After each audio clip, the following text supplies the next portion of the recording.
We experience things all the time by the way of seeing, hearing, smelling, tasting, touching, and thinking, and we safely assume that our brain somehow does all of it. We take our brain to be a complex enough organ capable of knowing and experiencing things. For instance, we describe seeing as a process of light bouncing off various objects, entering our eyes, falling on our retinas, getting converted into neural signals, traveling through the optic nerves, stirring certain neural activity in the brain, and voila, we see the objects. But when probed, we are unable to explain this voila. It is an assumed miracle that the brain somehow regenerates an image of the objects and perceives it. A similar process is assumed for all other sense perceptions too, that is, hearing, smelling, tasting, and touching, as well as for the thoughts and emotions, which are also considered as neural activity in the brain, known by the brain. Even while scientists are struggling to find a full explanation for this, a quick and simple investigation can reveal that it is actually impossible for the brain to know anything. Let's understand why. What exactly is the brain, or, technically speaking, the central nervous system? It is just a collection of neurons or nerve cells, nothing more, nothing less. Continuing with the example of seeing described earlier, when information reaches a subset of the brain's nerve cells through the neural signals, each cell only gets a fraction of the total information, as per the capacity of that cell to process. And even though the cells are interconnected, there is no single cell that has access to all the information required to regenerate and see the whole image. Even if we assume that another part of the brain gathers all the information from these cells, that part will itself be a collection of cells, each of which will again get only a part of the total information. The same problem will continue to occur even if we consider a subpart of this part, and so on. And even if a single cell somehow manages to gather all the information, we know that a cell itself is made up of smaller and smaller parts, molecules, atoms, subatomic particles, and so on. And the information will always remain dispersed across various parts and particles, lost into oblivion, and never able to come together. It can be argued that it is not required for a single cell to have all the information. Instead, the collection of interconnected cells produces something that enables us to see the whole image. But anything that is produced by a collection of parts will also be made up of parts, as each part of the source will contribute to a part of the product. And the same problem of information being dispersed across parts will continue.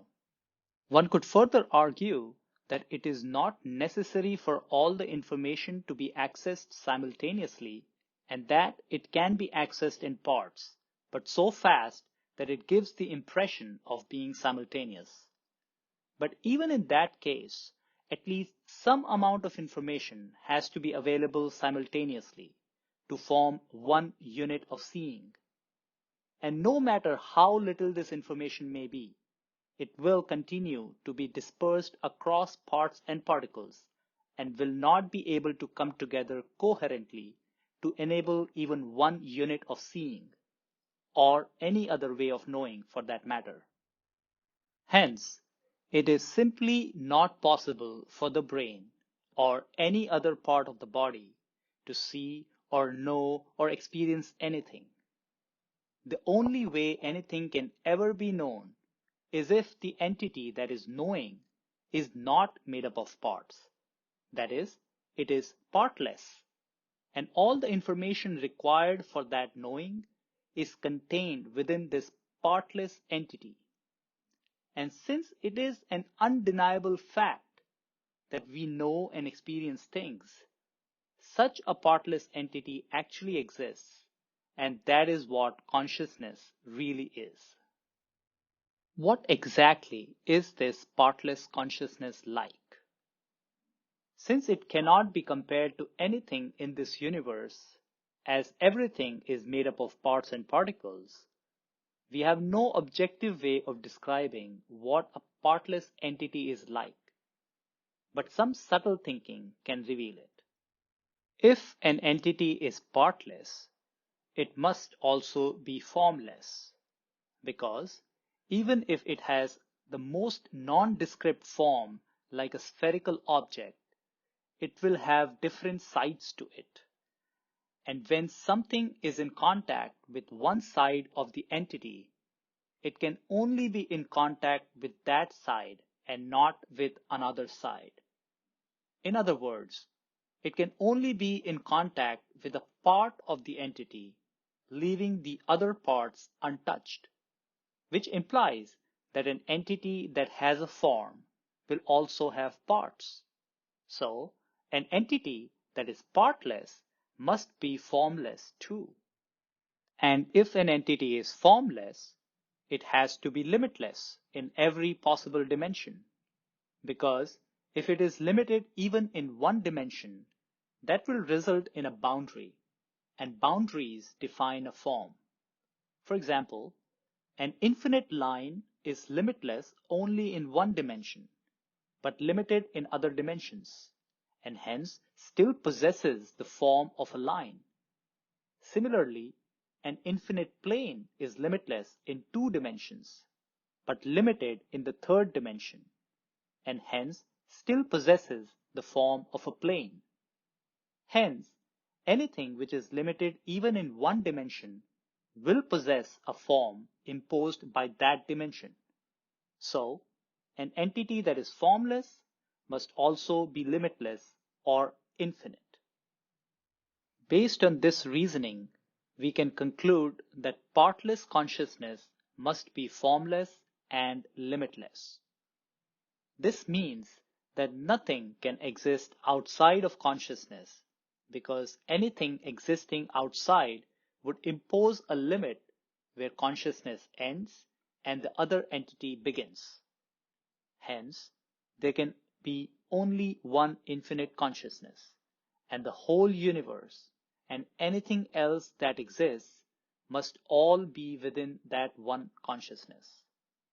Moreover, since consciousness is partless and the universe is made up of parts, the universe cannot be real, as nothing made up of parts can really exist within a partless entity. At the same time, the universe cannot be completely non-existent, as it is being experienced. And anything that doesn't actually exist but seems to exist is called a virtual reality. So, the universe is a virtual reality seeming to appear within consciousness.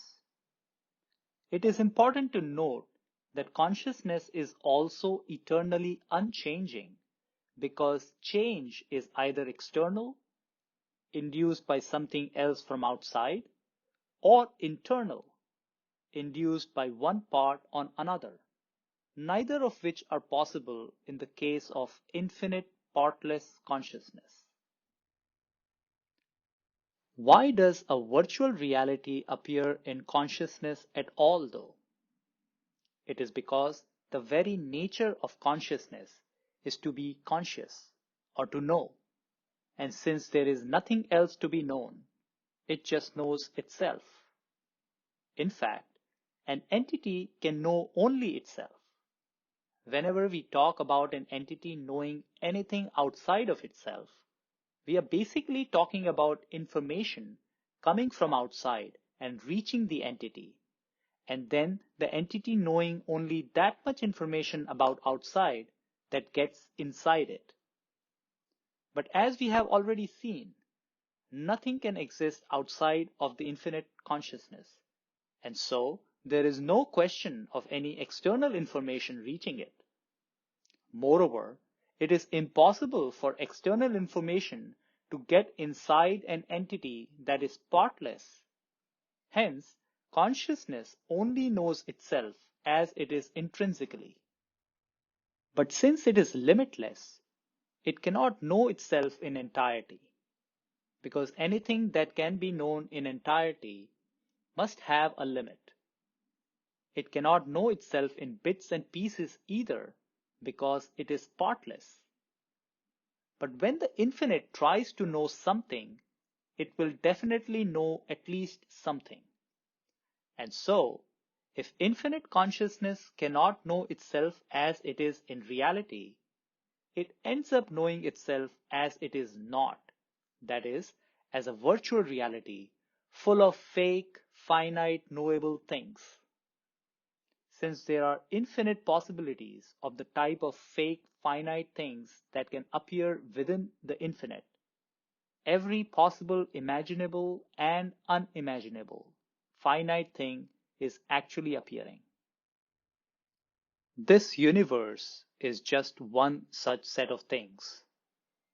It can be described as a set of virtual, dream-like simulations, with each simulation representing a mind passing through a series of thoughts and sense perceptions corresponding to the body of a living being, along with a world teeming with other beings and things that this body seems to be interacting with, all within a paradigm of time, space, and causation, very much like a dream.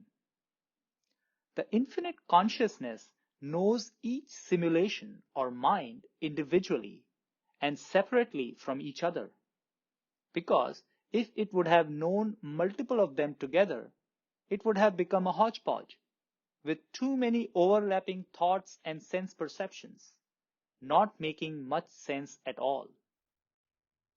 All these simulations are still interconnected though, as they are all appearing within one consciousness. So they share common objects and events, giving rise to the feeling of one coherent universe. Each of these simulations has such a structure that it makes the mind feel attached to the body appearing within it, just like it happens during a dream. But consciousness itself always remains unattached, untouched, and unaffected by any of these fake simulations. Also, interestingly, there is no limit to the number of simulations that can represent a universe, or even to the number of such universes that could be appearing within consciousness, because it is infinite. In conclusion, since infinite consciousness cannot be known as it really is, even by itself, it can never be available for direct investigation, making it impossible to fully describe its nature in entirety.